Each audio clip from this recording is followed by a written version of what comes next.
জীবন-মৃত্যুর সন্ধিক্ষণে হাদি, সিঙ্গাপুরেই operation. July গণ-অভ্যুত্থানের সম্মুখভাগে রকুতভয় যোদ্ধা ও ইনকিলাব মঞ্চের মুখপাত্র শরীফ ওসমান হাদি জীবন-মৃত্যুর সন্ধিক্ষণে রয়েছেন। সিঙ্গাপুর থেকে সর্বশেষ পাওয়া তথ্য জানা গেছে, হাদির ব্রেনে জটিল এক অপারেশনের প্রস্তুতি নিচ্ছেন ডাক্তাররা। ব্রেন স্টেমে যেখানে গুলির একটি অংশ আটকে আছে, সেটি বের করার জন্যই এ অপারেশনের বিষয়টি সক্রিয়ভাবে বিবেচনা করা হচ্ছে। ওসমান হাদি পরিবারের পক্ষ থেকে সিঙ্গাপুরেই অপারেশন করার অনুমতি দেওয়া হয়েছে। সিঙ্গাপুরে হাদির সঙ্গে রয়েছেন তার দুই ভাই।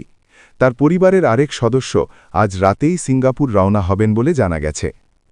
বৃহস্পতিবার ইনকিলাব মঞ্চ ওসমান হাদির আরোগ্যের জন্য সবাইকে দোয়ার আহ্বান জানিয়েছে। ইনকিলাব মঞ্চ এক বিবৃতিতে জানায়, ওসমান হাদি যদি রবের ডাকে সাড়া দিয়ে শহীদের কাতারে সামিল হয়, সেক্ষেত্রে পুরো বাংলাদেশের স্বাধীনতাকামী মজলুম জনতাকে সার্বভৌমত্ব নিশ্চিতকরণে শাহবাগে জড়ো হওয়ার জন্য অনুরোধ করা হচ্ছে। ইনকিলাব মঞ্চ বলে, খুনিরা গ্রেপ্তার না হওয়া পর্যন্ত আমরা শাহবাগে অবস্থান করব এবং পুরো বাংলাদেশকে অচল করে দেওয়া হবে।